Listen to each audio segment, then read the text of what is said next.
Melody the music fairy.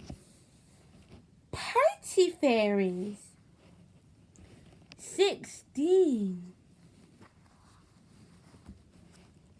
Melody the music fairy can't hit the high notes without her magic party bag of tunes, but a tinkling piano and some clashing cymbals might help Rachel and Kirsty to rescue it.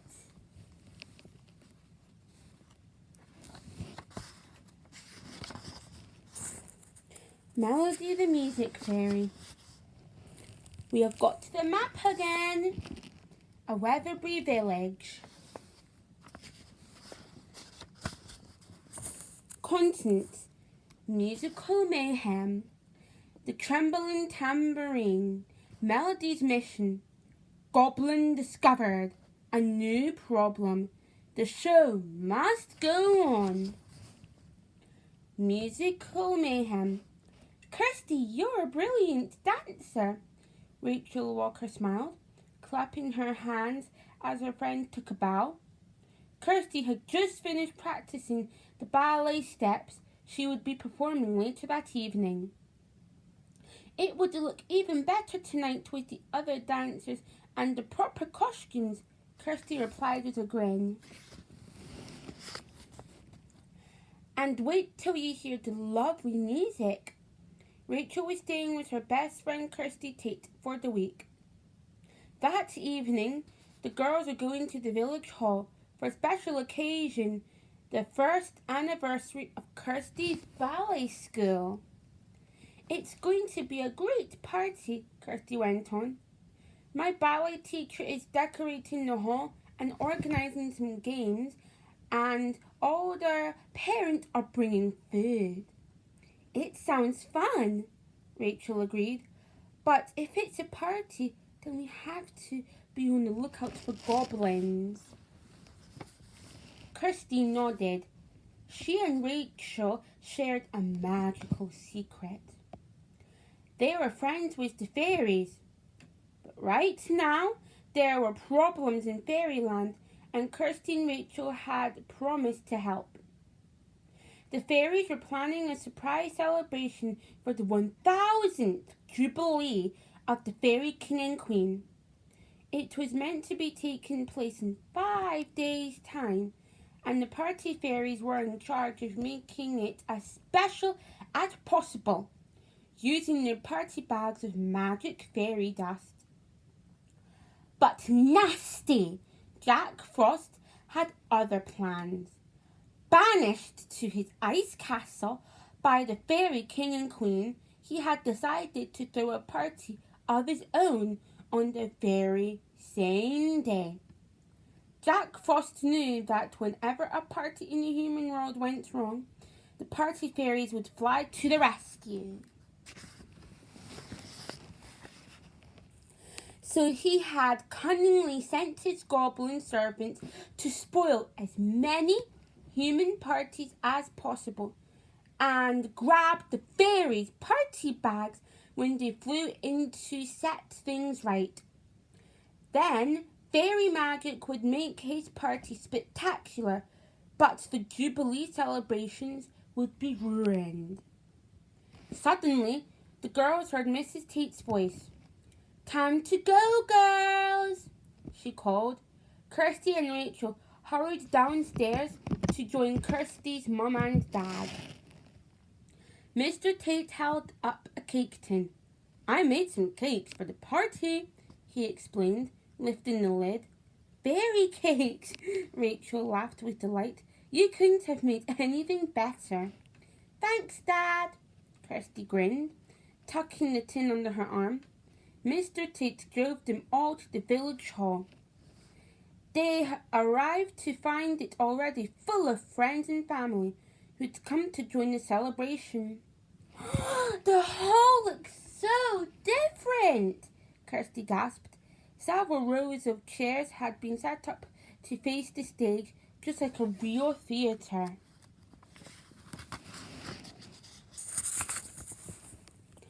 Shiny silver streamers hung from the ceiling. Twinkling fairy lights bordered the stage, and bunches of silver and white balloons floated above each table of food. While Mr. and Mrs. Tate chatted to other parents, Rachel and Kirsty arranged the fairy cakes on a plate. The cakes weren't the only thing that looked delicious. Yum! Chocolate eclairs, Kirsty pointed out. Then she frowned. They look almost too good to be true. Maybe we should just test some of these, just to make sure the food hasn't been spoiled by a goblin, Rachel suggested. Kirsty nodded.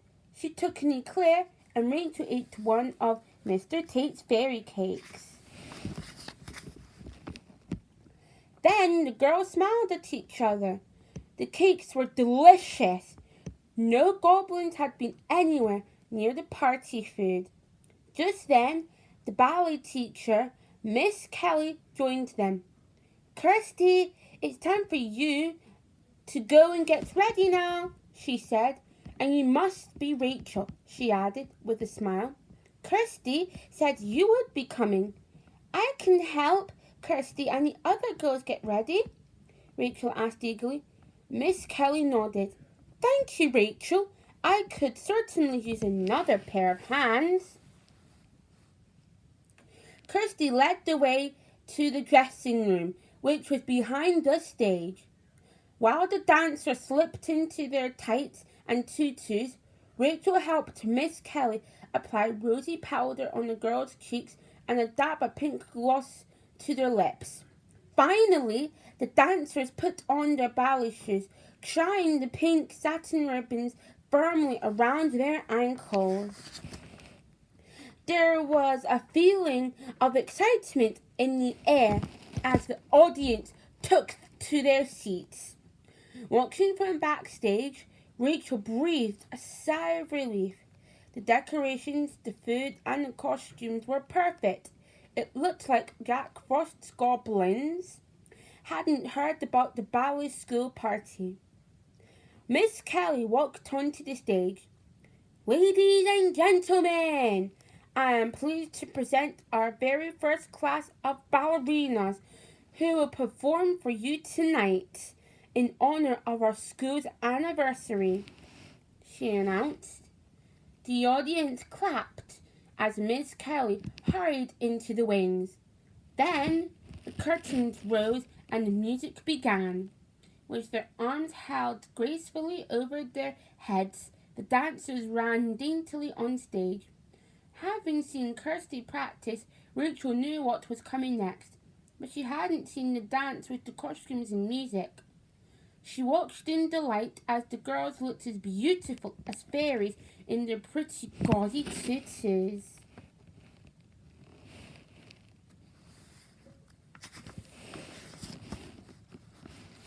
But then, suddenly, the music changed. It seemed to speed up, and the dancers started to have difficulty staying in time. Although they were dancing on bravely, Rachel could see from Kirsty's face that something was wrong.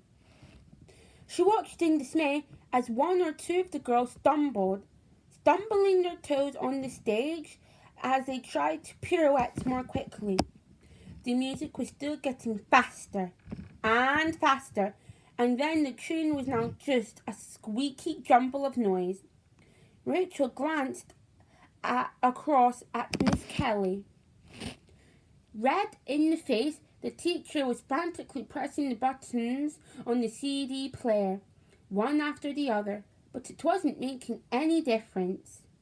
The dancers whirled and spun quicker and quicker, but it was impossible for them to keep up to the beat. Two dancers bumped into each other, and another tripped over her own feet. I can't stop the CD player, Miss Kelly gasped. I don't know what's wrong with it. But Rachel knew.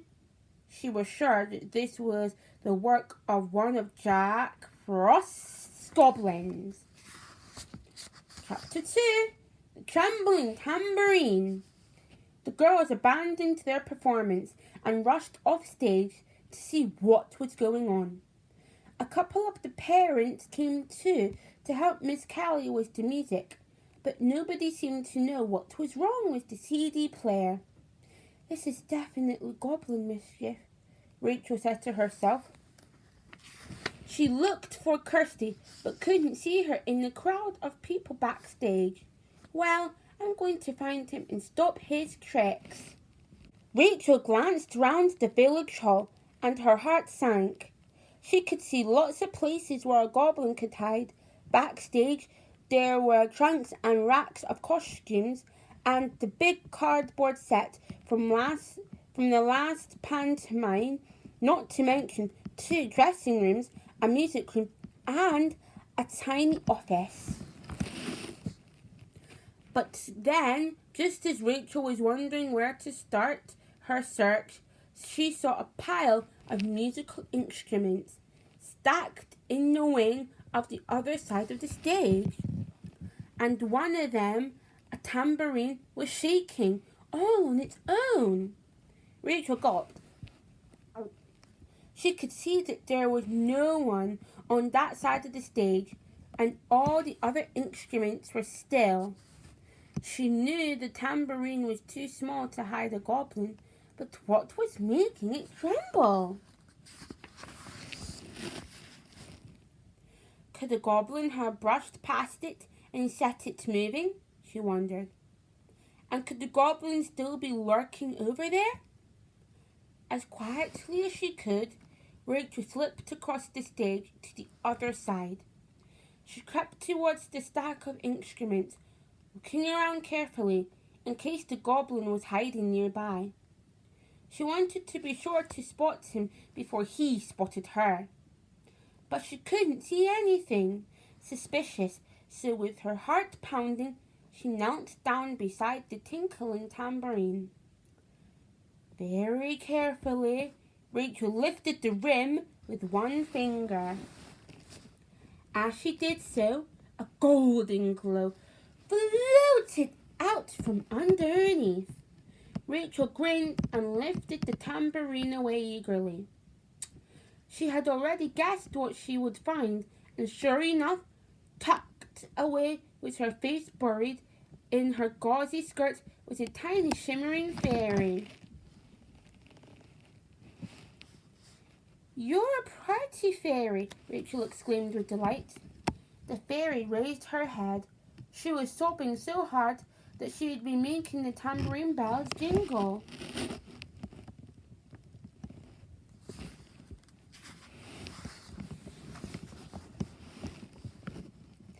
Tears like tiny diamonds rolled down her cheeks as she adjusted her little gold headband. "That's right, her Melody, the music fairy," she sniffed sadly. And you must be Rachel." Melody stood up on tiptoe. She was wearing a beautiful pink ballet dress with black musical notes all around the hem. Her golden hair was in plaits that swung as she turned her head.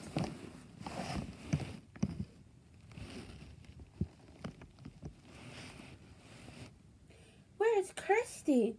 Melody asked. "She's not far away," Rachel told her. "But why are you crying?" Melody wiped away a last sparkling tear. "I came to fix the music," she explained. "If I had known one of those nasty goblins had made it go wrong, I would have been more careful."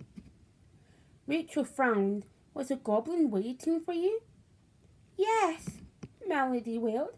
"He grabbed my party bag and ran with it. Now I can't fix the music for the girls' ballet. And if I don't get my party bag back, there won't be any music for the King and Queen's Jubilee party either."